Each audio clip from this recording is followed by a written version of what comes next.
श्री राम, ओम नमः शिवाय। इस वीडियो में मैं आपको जन्मदिवस की जो पूजा है वो कैसे करनी है और उस पूजा में प्रयोग होने वाले जो मंत्र हैं वो बोलना सिखाऊंगा। इस वीडियो को अंत तक आप देखेंगे तो आप जन्मदिवस की पूजा करवाना सीख जाएंगे। और आप खुद, अगर आप घर में 4-5 लोग हैं तो अगर 1-2 लोग ये पूजा देख के सीख जाता है तो आप अपने घर में अपने जन्मदिवस पे पूजा जो है खुद करवा लेंगे। आपका जन्म जो है जनवरी से लेकर के दिसंबर तक किसी भी डेट में है तो आपकी जो भी जन्मदिवस की पूजा है वो इसी प्रकार से होगी। जो मंत्र हैं, जो विशेष मंत्र रहते हैं पूजा में, वो मैं आपको बता दूंगा। आप वैसे उस मंत्रों को अच्छे से पढ़ना सीख लेना और उसके बाद जन्मदिवस की पूजा भी करवा लेना। ठीक है, बिल्कुल इजी है, कोई इतनी ज़्यादा मुश्किल नहीं है। बिल्कुल सबसे सरल पूजा होती है जन्मदिवस की पूजा। पहले पहले तो लोग इसे नहीं किया करते थे। आजकल हर तीसरा व्यक्ति जो है जन्मदिवस की पूजा के लिए पंडित जी को बुलाता है। पंडित जी भी आते हैं, 1-2 मंत्र बोल करके ही पूजा कर देते हैं। विशेष मंत्र जो हैं उन्हीं से ही पूजा होती है और वो 2-4 मंत्र ही हैं जो विशेष हैं, वो आपको मैं सिखा दूंगा। ठीक है, वीडियो को अंत तक देखना। यहाँ बहुत सारी बातें मैंने आपको बताने के लिए लिखी हुई हैं कि आजकल लोग जो है वेस्टर्न कल्चर को फॉलो करते हैं और जन्मदिवस के दिन क्या करते हैं, रात में जन्मदिवस को मनाते हैं। ठीक है, और रात में क्या करते हैं, पहले केक पर मोमबत्ती जलाते हैं, फिर फूंक मार कर उसे बुझा देते हैं। उस केक को जिस पर उनका नाम लिखा होता है उसे काट कर सब लोगों को खिलाते हैं। रात में मांस मदिरा भी खाते हैं लोग। तो अब होता है क्या है कि इस संसार में हर एक इंसान का जन्म किसी न किसी कारण से ही हुआ है। ईश्वर ने हम सब पर बहुत बड़ी कृपा की है कि हमें 84 लाख योनियों में से मनुष्य योनि में जन्म दिया है। ऐसा हम हिंदू सभ्यता के सभी लोग मानते ही हैं। ठीक है, हमें इस बात का अवश्य ही ध्यान देना चाहिए कि ईश्वर ने हमें जितनी आयु दे रखी है उसकी अवधि शनि शनि समाप्त हो रही है। इसलिए इस दिन हम ईश्वर से अपनी सभी पिछली जाने अनजाने में की गई गलतियों के लिए क्षमा मांगते हुए उन्हें अब तक के जीवन के लिए धन्यवाद देते हैं। उनसे प्रार्थना करते हैं कि हमारा आने वाला जीवन जो है वो सही हो। ठीक है, ये बहुत सारी बातें हैं, जो बातें तो आप सुन के आए हैं। मुख्य उद्देश्य है आपको जन्मदिवस की पूजा करना सीखना। ठीक है, फिर भी थोड़ी थोड़ी बातें देख लो। हम जन्मदिन जो है दिनांक के आधार पर मनाते हैं। अच्छा होता है अगर हम जन्मदिन तिथि के अनुसार मनाते हैं। ठीक है, तिथि के अनुसार मतलब जिस तिथि में आपका जन्म हुआ था, प्रथमा द्वितीया तृतीया, तो उस दिन की तिथि वार नक्षत्र का स्मरण करते हुए वर्तमान तिथि वार नक्षत्र से अपने सफल जीवन के लिए प्रार्थना करें। इससे हमें परम पिता परमेश्वर का आशीर्वाद प्राप्त होता है। इसलिए हमें जन्मदिन तिथि के अनुसार ही मनाना चाहिए। हमें यदि अपना जन्मदिन याद है तो किसी भी पंडित से मिलकर पंचांग के माध्यम से बहुत आसानी से हम अपनी जन्मतिथि और माह को जान सकते हैं। तो अब जन्मदिन रात को मनाना चाहिए या दिन को मनाना चाहिए? तो जन्मदिन को देर रात में नहीं मनाना चाहिए, ऐसा हमें करना है। ठीक है, ये जातक के लिए शुभ नहीं होता है। रात्रि का संबंध अंधेरे से है और दिन का रोशनी से है। तो आखिर क्यों हम अपना जन्मदिन को रात्रि में मनाकर अपने जीवन में खुद ही अंधेरा करते हैं? इसलिए जन्मदिन के समय दिन में ही जन्मदिन मनाना उचित है। ठीक है, जन्मदिवस पर बच्चे बड़े बुजुर्गों को प्रणाम करते हैं, उनका आशीर्वाद लेते हैं। बच्चे संकल्प करें कि आने वाले वर्षों में पढ़ाई, साधना, सत्कर्म आदि में सच्चाई और ईमानदारी से आगे बढ़कर अपने माता पिता का, देश का गौरव बढ़ाएंगे। दिवस मनाने की जो भारतीय विधि है उसको थोड़ा सा जान लेते हैं। ठीक है, अपना जन्मदिन दिनांक के आधार पर ना मनाकर भारतीय वैदिक तिथि के अनुसार मनाना ही श्रेष्ठ है। यदि हम भगवान का जन्मदिन जैसे रामनवमी, जन्माष्टमी आदि तिथि के अनुसार मना सकते हैं तो अपना जन्मदिन तिथि के अनुसार क्यों नहीं मना सकते? हमारे सब संस्कार, उत्सव, शुभ कार्य दीप प्रज्वलित कर आरंभ होते हैं। तो सबसे पहले प्रज्वलित दीप जो है, पूजा जब आप करें तो एक दीपक जो है वो प्रज्वलित कर लें, अच्छा सा दीपक। ठीक है, जलते दीपक को बुझाना तो नहीं चाहिए, बहुत गलत बात होती है, बुझाना अति अशुभ कार्य है। बच्चे हमारे कुल दीपक होते हैं। ठीक है, उनके यश कीर्ति तथा उज्जवल भविष्य की कामना दीपक जलाकर करनी चाहिए, मोमबत्तियां बुझाकर तो कभी भी नहीं। आयु और श्री वृद्धि के लिए प्रतिवर्ष जन्मदिन मनाने की विधि शास्त्रों में बताई, इसको वर्धापन दिवस भी कहते हैं। इस तरह की संस्कारों की जानकारी के अभाव में युवा बड़ी पश्चिमी अधकचरे आचरण अपनाए तो दोष किसका? जन्मदिन के सुबह जल्दी उठना चाहिए। 4 बजे से लेकर 6 बजे के बीच का जो समय ब्रह्म मुहूर्त कहलाता है। इस समय में जागने से आयु बढ़ती है। मन में गणेश जी का ध्यान करना है, आंखें खोलनी है। सबसे पहले अपनी दोनों हथेलियों का दर्शन करना है जिस दिन जन्मदिन है। मन ही मन अपने इष्ट देवता गुरु को प्रणाम भी करना है और पुनः माता पिता, मातृदेवो व पितृदेवो भव का चरण स्पर्श कर उनसे आशीर्वाद लेना चाहिए। नए दिन अच्छे से गुजरें, यह प्रार्थना अपने इष्ट से करें। धरती माता को प्रणाम करें। तिल के उबटन से नहाएं, नहा करके साफ व स्वच्छ वस्त्र भी पहन ले। क्या करती हैं, तिल के उबटन से बच्चों को नहलाती हैं, नहा करके साफ और स्वच्छ वस्त्र भी पहनाती हैं। ऐसा ही करना है, अगर आप बड़े हैं तो आप खुद कर लीजिए। अपने जन्मदिन के शुभ अवसर पर भगवान के चरणों में दीपक अवश्य जलाएं तथा ईश्वर की आराधना, पूजा और उनके चरणों में फूल, फल, मिठाई, वस्त्र, दक्षिणा अर्पण कर सुख, शांति और कष्टों से मुक्ति के लिए आशीर्वाद भी लेना चाहिए। जन्मदिन के दिन तिल के तेल का मालिश करके जल में तिल और गंगा जल डाल करके ओम गंगे चा जमुने चैव, ये कुछ अलग तरीके से लिखा है, ओम गंगे चा यमुने सरस्वती नर्मदे सिंधु कावेरी अस्मिन् जले सन्निधिं कुरु। इस तरह से इस मंत्र को बोलकर स्नान करना चाहिए। स्नान केवल ठंडे पानी से ही करना चाहिए जन्म दिवस वाले दिन। जातक के जितने वर्ष पूर्ण हुए हों, जितने साल उसके पूरे हों, उतने दीप रात्रि में जलाकर घर में सब जगह रखनी चाहिए। इससे जातक में बल, बुद्धि तथा तेज तत्व की वृद्धि होती है। ईश्वर की पूजन करनी है। प्रथम पूजनीय देवता जो है वो भगवान गणेश जी होते हैं। हर एक पूजा में गणेश जी की पूजा की जाती है। हमारे चैनल पे आपको विस्तृत गणेश जी की पूजा जो है वो दे रखी है, आप उसको देख लीजिए। गणेश और अंबिका जी की पूजन, किसी भी पूजा में ना सबसे शुरू में यही पूजा होती है। तो इससे पहले क्या होती है, संध्या होती है। तो संध्या वाली वीडियो देख लीजिए, वो भी हमारे चैनल पे है, उसको देखिए आप। संध्या कीजिए। संध्या इसको आत्म पूजा क्या कहते हैं। इसके बाद स्वस्ति वाचन होता है। ये तो बहुत लंबा चौड़ा हो जाता है। आप पहले भगवान गणेश जी का जो है वो ध्यान करें, और पंडित जी से ही पूजा करवाते हैं तो पंडित जी ऐसे ही करवाएंगे। पहले आपकी जो आत्म पूजा करवाएंगे, फिर स्वस्ति वाचन करवाएंगे। स्वस्ति वाचन के बाद संकल्प होता है। संकल्प में ही गणेश अंबिका जी की पूजा के बारे में कहा जाता है कि आप गणेश अंबिका जी की पूजन कीजिए। फिर नवग्रह की पूजन होती है। 9 जो ग्रह होते हैं, इसको ग्रह शांति कहते हैं ना, उनका भी पूजन होता है। जब नवग्रह की पूजा होती है तो फिर हवन जरूर होता है, ठीक है, हवन भी होता है। फिर हम इतने लंबी पूजा तो किसी और दिन भी करवा सकते हैं। ऐसा नहीं है कि जन्म दिवस वाले दिन ही करवाएं। जन्म दिवस के दौरान हम पूजा करवाएं और छोटी पूजा करें और खुद ही कर लें, तो उसके लिए आपको क्या करना है, गणेश जी के सामने कुछ सुगंधित चीज़ रखनी है। या गंध कहने का मतलब है सुगंध, कोई भी सुगंध वाली चीज़। पुष्प, पुष्प फूल को कहते हैं। अक्षत होते हैं, चावल जिसको कहते हैं चावल। चावल जो है, सफ़ेद चावल जो है भगवान पितृ देवताओं के ऊपर ही चढ़ा जाते हैं, सफ़ेद वाले चावल। बाकी वालों के ऊपर, अगर भगवान शिव के ऊपर चढ़ा रहे हैं आप, तो आप पीले कर लीजिए, पीले चावलों को चढ़ाइए। माता जी के ऊपर चढ़ा रहे हैं तो लाल कर लीजिए उनको, बीच में कुमकुम रोली मिला करके। फिर धूप दीप से पूजन करें। लड्डू और दूर्वा समर्पित करें, ये गणेश जी को बहुत प्रिय हैं। पूर्णिमा को चंद्रमा 27 नक्षत्रों में से जिस नक्षत्र के आसपास आता है, उस नक्षत्र के नाम से उस महीने को संबोधित किया जाता है। पहला चित्रा से चैत्र होता है, फिर विशाखा से ज्येष्ठा, पूर्वाषाढ़ा, श्रवण, पूर्वा भाद्रपदा, अश्विनी, कृत्तिका, मृगशिरा, पुष्य, मघा और अंत में उत्तरा फाल्गुनी से फागुन। सूर्य से प्रकाशित होने के कारण प्रतिदिन पृथ्वी से दूरी घटने बढ़ने के कारण चंद्रमा पृथ्वी के हर प्राणी को, जिनमें मनुष्य प्रमुख है, प्रभावित करता है। चंद्रमा मन का द्योतक है। चंद्रमा किसका द्योतक है? मन का। हमारा मन जो है वो शांत रहे, और वो सब चंद्रमा ही करता है। साथ ही चंद्र नक्षत्रों का भी मनुष्य जीवन पर बहुत प्रभाव पड़ता है। इसलिए सही चंद्र कला और चंद्र नक्षत्र के समय, उदय तिथि के हिसाब से जन्मदिन मनाना ही शुभ तथा कल्याणकारी हो सकता है, जिसकी शास्त्रोक्त विधि वर्धापन कहलाती है। वर्धापन की संक्षिप्त विधि ये रहती है कि उस दिन सबसे पहले क्या करना है, उबटन आदि से जातक को स्नान करवाना। इस अवसर पर नए वस्त्र धारण करने, पुराने वस्त्र किसी को दे देने। पूर्व दिशा की ओर मुँह करके जातक आसन या अपने माता पिता के साथ या एक की गोद में बैठकर जल से भरे एक कलश को चंदन रोली से स्वास्तिक अंकित कर रंगोली से चित्रित जगह पर स्थापित करें। कलश रहता ना एक, ऐसे जो आप कलश लाते हैं घर में, है ना, इसके ऊपर क्या आम के पत्ते ऐसे रखते हैं, फिर ऊपर में वो भी रखते हैं। तो इसको आपने एक मोली बांध लेनी है। क्या कर लेनी? मोली। इसके ऊपर स्वस्ति का चिन्ह बनाना। स्वस्ति जो है वो इस तरह से बनाते हैं ना, आपने देखा होगा, इसको स्वस्ति कहते हैं। ठीक है, ये बता दिया मैंने। इस पर एक कटोरी शिकोरे में गेहूं या चावल रखकर उस पर शुद्ध गोघृत का दीपक जलाएं। उपस्थित लोगों के मस्तक और कुमकुम से तिलक लगाएं। पंडित ना हो तो परिवार का एक सदस्य ही निम्नानुसार इस कलश का पूजन करा सकता है।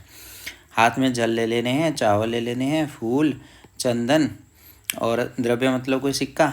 संकल्प करना है। संकल्प में क्या करना है, स्थान, तिथि, गोत्र, नाम का उल्लेख करके कहें। स्थान जो भी जगह का नाम है, तिथि आज क्या है ये पता होना चाहिए, प्रतिपदा, द्वितीया, तृतीया, चतुर्थी, ये थोड़ा सा सीख लीजिए आप। संकल्प की एक वीडियो है, उसको देखो, आप सीख जाओगे, है ना। संकल्प करना। तो जातक का नाम का उल्लेख करके कहें कि अस्य जातकस्य आयु, आयुरा, आयुरा, आरोग्य, इन दोनों शब्दों को तोड़ के बोलेंगे तो ऐसा होता है आयु आरोग्य। आयु होती है उम्र, आरोग्य होती है स्वास्थ्य। अविवृद्धे, अविवृद्धे विष्णु प्रीतये वर्धापन कर्म करिष्ये तदंगत्वेन च गणेशादि पूजनमहम करिष्ये। इस तरह से बोलना है। कलश में सभी देवी देवताओं का निवास स्थान माना जाता है, ठीक है। कलश के अंदर जल रहता है, उसमें सभी देवताओं का निवास, सभी तीर्थों का, सभी गंगादि नदियों का निवास होता है। अब कलश पर गणेश जी का ध्यान करना है, गौरी जी का और अन्य देवताओं का निम्न मंत्रों से, जो नीचे लिखे मंत्र हैं उनसे पूजन करना है। पूजन में चंदन होना चाहिए। चंदन मिल जाता है किसी भी दुकान से। अक्षत, अक्षत मैंने ऊपर बताया, फूलों की माला, धूप और दीप। नैवेद्य, नैवेद्य कहते हैं खाने वाली कोई वस्तु जैसे मिठाई वगैरह। दक्षिणा जो है वो चढ़ानी है। तो इस तरह से श्री गणेशाय नमः, श्री गणेश पूजयामि, ऐसे बोलना है आपने मंत्र, ठीक है। श्री गणेशाय नमः, उनका, गणेश जी का ध्यान करते हुए चावल, फूल, जो भी सामग्री ऊपर मैंने बताई है वो चढ़ानी है, गणेश जी का ध्यान करते। श्री गणेश पूजयामि ऐसे बोलना है। गणेश पूजयामि का मतलब श्री गणेश जी की पूजा करता हूँ। श्री गौर्यै नमः, यहाँ यही है, ठीक है। श्री गौर्यै, गौर्यै नमः, श्री गौरीम, गौरीम पूजयामि। इसी प्रकार वरुणाय, वरुणम पूजयामि। जन्म नक्षत्रादिपाय, जन्म नक्षत्रादिपम, ठीक है। जन्म नक्षत्रादिपाय, जन्म नक्षत्रादिपम, जन्म के नक्षत्र के जो राजा हैं, ठीक है, उनके लिए उनकी पूजा करनी है। सेम ऊपर जैसे जन्म नक्षत्रादिपाय नमः, जन्म नक्षत्रादिपाय नक्षत्रादिपम पूजयामि। पित्रे पितरम, प्रजापत्यै प्रजापति, भानवे भानु, श्री मार्कंडेयाय नमः, मार्कंडेयाय पूज्यामि। मार्कंडेय जी की जो पूजा है वो विशेष पूजा होती है, उसके विषय में हम अभी पढ़ने जा रहे हैं। विद्वान पंडित के परामर्श से इस विधि में सामर्थ्य अनुसार विस्तार या परिवर्तन किया जा सकता है। इस दिन जन्म नक्षत्र का पूजन किया जाता है। जन्मदिन पर अष्ट चिरंजीवी का पूजन व स्मरण करना चाहिए। अष्ट चिरंजीवी जो है ये मुख्य है, बाकी सब पूजाएं जो हैं हम आगे पीछे किसी भी दिन में कर सकते हैं। अष्ट चिरंजीवी पूजा उस दिन आपने करनी है। ये पूजन आयु में वृद्धि करती है। अष्ट चिरंजीवी कौन से हैं इस श्लोक में हम जानेंगे। आगे नीचे लिखा श्लोक, भगवान अश्वत्थामा जी, दैत्यराज बलि जी, वेद व्यास जी, हनुमान जी, विभीषण जी, कृपाचार्य जी, परशुराम जी और मार्कंडेय ऋषि जी, ये 8 चिरंजीवी हैं। चिरंजीवी मतलब लंबी आयु तक रहने वाले, ये 8 लोग हैं जो हमेशा जीवित रहते हैं, ऐसा कहा जाता है, जिन्हें अमरत्व प्राप्त है। अष्ट चिरंजीवी को प्रणाम करें। इनके लिए तिल से होम करना है, तिल से हवन भी होता है इनके नाम का। कहा जाता है कि इनके नित्य स्मरण मात्र से व्यक्ति निरोगी तथा दीर्घजीवी हो जाता है। अब मंत्र कौन सा है, वो ये वाला है, ओम मार्कंडेय महाभाग सप्तकरूपांत जीवना चिरंजीवी यथा त्वं भो भविष्यामि तथा मुने। मुश्किल है क्या, मार्कंडेय महाभाग करूपांत, सप्तक रूपांत, क्या है सप्तक रूपांत, यहाँ तक हो गया। सप्तक रूपांत जीवन चिरंजीवी यथा त्वं भो भविष्यामि तथा मुने, ठीक है। अष्ट चिरंजीवी के लिए ये मंत्र है। और भी मंत्र है, वो ये है, यहाँ पर उनके नाम ही है लेकिन ये भी मंत्र ही कहलाता है। अश्वत्थामा, अश्वत्थामा बलिर्व्यासो, यहाँ बलिर्व्यासो है, ठीक है। बलिर, ये व्यासो है ना, ये रा ऊपर में है। बलिर्व्यासो, बलिर्व्यासो, बलि और व्यास ये 2 नाम है। अश्वत्थामा बलिर्व्यासो हनुमांश्च, हनुमांश्च विभीषणः कृपः परशुरामश्च सप्त एतै चिरजीविनः सप्तैतान् संस्मरेन्नित्यं मार्कण्डेयम् अथाष्टमम्। इस तरह से जीवेद वर्ष शतम सोपी। जीवेद क्या है? जीवेद वर्ष शतम सोपी सर्वव्याधि विवर्जित। अर्थात अश्वत्थामा, दैत्यराज बलि, वेद व्यास, हनुमान, विभीषण, कृपाचार्य, परशुराम और मार्कंडेय ऋषि को प्रणाम है। इन नामों के स्मरण रोज सुबह करने से सारी बीमारियां समाप्त दूर हो जाती हैं और मनुष्य 100 साल की आयु को प्राप्त करता है। अब मार्कंडेय जी की जो स्तुति है वो भी की जाती है। ठीक है, मार्कंडेय जी को श्वेत तिल मिश्रित गुड़ दूध अर्पित करें तथा निम्न स्तुति करें। अब आपको लगता है कि क्या मार्कंडेय जी की पूजा में उनकी मूर्ति रखेंगे? नहीं, मूर्ति नहीं रखेंगे। एक सुपारी ले लीजिए, सुपारी है ना, सुपारी मिल जाती है। सुपारी को तिलक करके वो उन्हें ही मार्कंडेय जी मान लीजिए, और या आप कलश के ऊपर में ही मार्कंडेय जी का ध्यान करते हुए कलश के ऊपर में ही सब कुछ चढ़ाते चलें। और उनको चढ़ाना क्या है? गुड़ दूध तिल मिश्रित, श्वेत तिल, सफ़ेद वाले तिल उसमें मिला लें, गुड़ दूध मिला लें और थोड़ा थोड़ा चढ़ाते चलें, ध्यान करते हैं। ठीक है, ये उनकी स्तुति है मार्कंडेय जी की। द्विभुजम जटिलम सौम्यम सुवृद्धम चिरजीविनम मार्कंडेयं नरो भक्त्या पूजयेत् प्रयतः सदा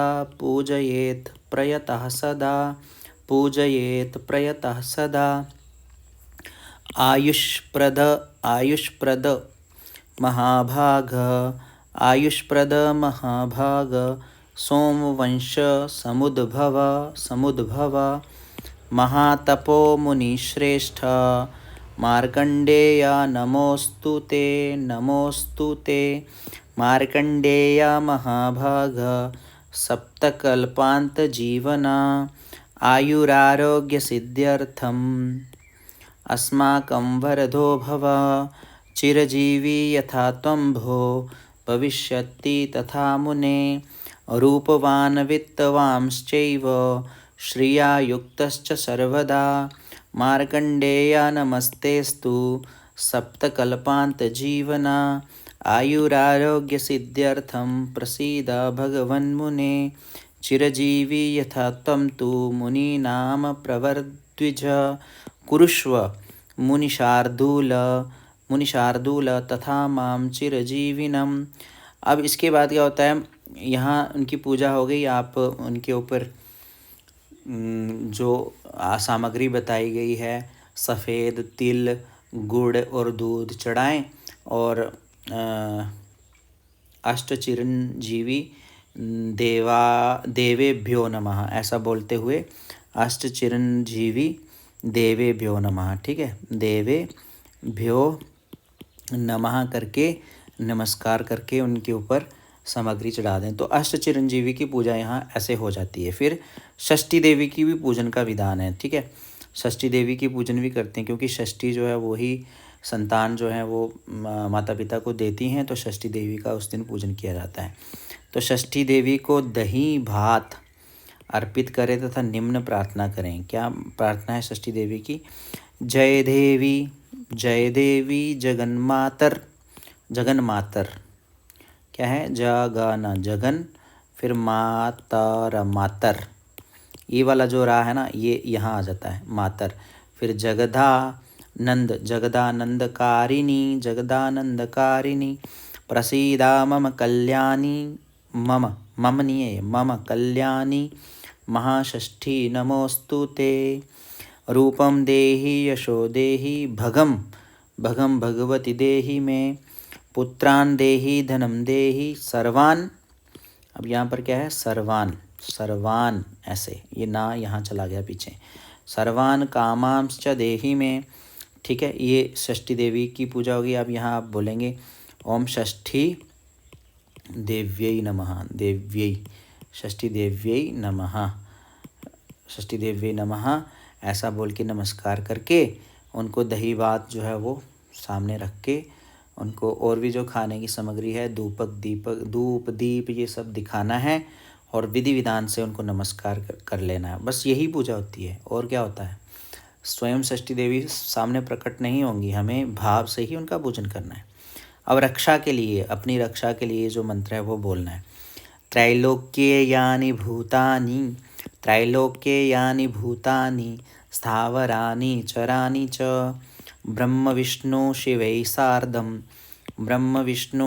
सार्धं रक्षां कुर्वन्तु तानि मे।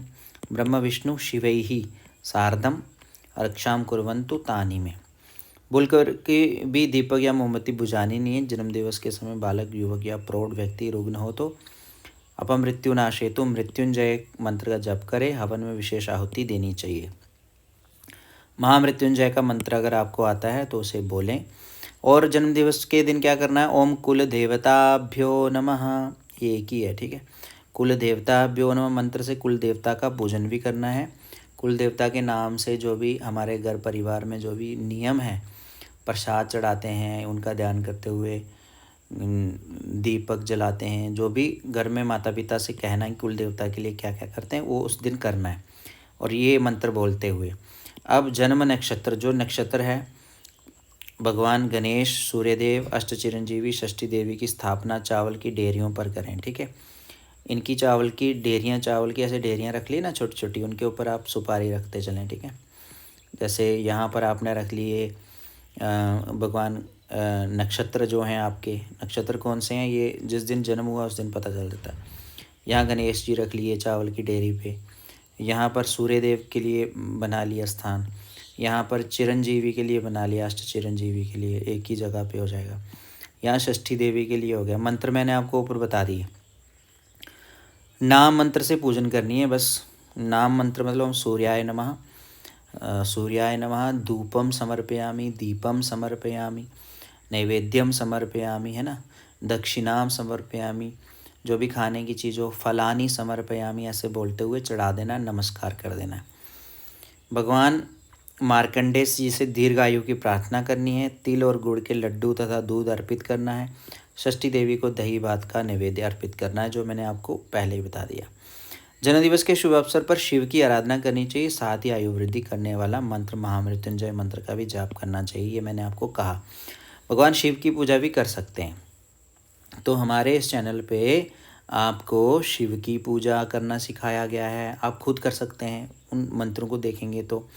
गणेश जी की पूजा भी सिखाई हुई है, कलश की पूजा भी सिखाई हुई है ना, संध्या करना भी सिखा दी है, सूर्य भगवान को अर्घ्य देना वो भी सिखाया है, यज्ञोपवीत कैसे पहनना वो भी मैंने सिखाया हुआ है।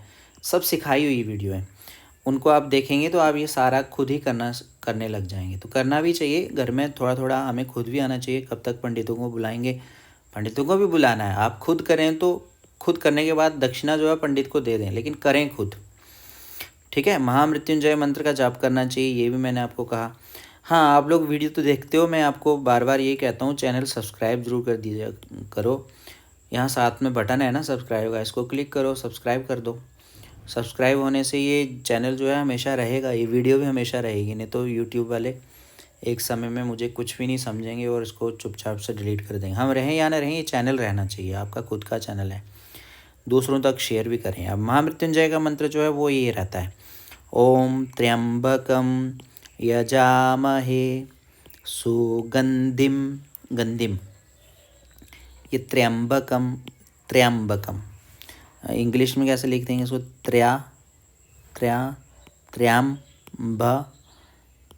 त्र्यंबकम यजामहे सुगंधिम पुष्टिवर्धनम उर्वा, ये क्या है, उर्वा रुकामीव बंदनान, देखो नान ऐसे है, आधा ना है ना यहाँ, वंदनान मृत्योर्मुक्षीय मामृतात, इस तरह से ये मंत्र हो गया। इस मंत्र का जाप जातक को पूर्ण हुए वर्षों की संख्या के बराबर अवश्य करनी चाहिए। अगर आप 15 साल के हैं तो 15 बार इसको जरूर करो उस दिन, ध्यान करके भगवान का। शिवलिंग के ऊपर जल चढ़ा लो 15 बार जाप करके। और 30 साल के तो 30 बार बोलो, है ना। 50 साल के तो 50 बार बोलो। ऐसा करने से आपके जीवन में आने वाली कठिनाइयाँ शीघ्र ही समाप्त हो जाएंगी। यही नहीं, यदि किसी अशुभ ग्रह से आप पीड़ित हैं तो उसमें भी आपको लाभ मिलेगा। इसके बाद अंत में ये मंत्र बोलें जो आप उस दिन आपने जो खुद पूजा की है, इसमें ये मंत्र बोलना बहुत ज़रूरी है कि अगर मैंने मंत्र बोला है इसमें अगर कोई गलती हो गई हो, जो मैंने क्रिया की है, जो भी मतलब सारे चीज़ें चढ़ाई हैं, इसमें अगर कोई गलती हो, भक्ति में अगर कुछ गलती हुई हो, तो हे महामुनि मतलब हे भगवान, जो भी मैंने किया आपके चर्चा ही की है ना, तो उसमें यदि कोई गलती हो जाती है तो मुझे क्षमा कर दीजिएगा। ये मंत्र जो है क्षमा प्रार्थना के लिए किया जाता है। मंत्रहीनम क्रियाहीनम भक्तिहीनम महामुने यदर्चितं मया देवा परिपूर्णम तदस्तु में। पढ़कर प्रार्थना करें कि प्रजापति जी इस जातक को चिरायु जीवेम शरदा शतम आरोग्य ऐश्वर्य यश और आनंदमय जीवन प्रदान करें। तत्पश्चात जातक का रोली से तिलक करें, उसकी अंजलि में मिठाई फल आदि रखकर उसे गोदुग्ध में काले तिल, देखो उस दिन ये चीज़ जरूर करनी है, गाय का दूध लें, उसमें काले तिल मिला लें और गुड़ डालकर पीना है, ठीक है। उसके लिए ये लिखा हुआ देखो, सातिलम गुड़ सम्मिश्रम अंजल्यर्धमितं पयः। केक की जगह पे भी कोई अन्य पौष्टिक व्यंजन बनाया जा सकता है, पर केक ही मंगानी हो तो विश्वसनीय शाकाहारी स्थान से केक मंगाने की कोशिश करनी चाहिए। पूजन के बाद माता पिता को प्रणाम करना है, सभी आदरणीय लोगों को और अपने गुरुजनों को भी प्रणाम करना है, उनसे आशीर्वाद लेना है। माता पिता बच्चों को उपहार में सिक्का व रुपया दें। ब्राह्मण भोजन करवाएं उस दिन। इस दिन जन्म पत्रिका में एक मोली, जो आपकी जन्म पत्रिका है ना, उसमें एक मोली यानी कि लाल रंग का धागा बांधें और हर साल एक एक गांठ बांधते जाएं, ठीक है। ऐसा करते हैं, एक मोली ले लें, लंबी सी मोली ले लें, माता पिता ऐसा करते ही हैं हर घर में, ठीक है। मोली जो लाल वाला क्या रहता है, एक लाल वाला धागा रहता है ना, ऐसे लाल वाला, उसको मोली कहते हैं ना। जैसे आप 1 साल के हो गए तो एक गांठ यहाँ पर बांध दी, ठीक है। इस गांठ में क्या क्या डाला जाता है ये पता होना चाहिए आपको।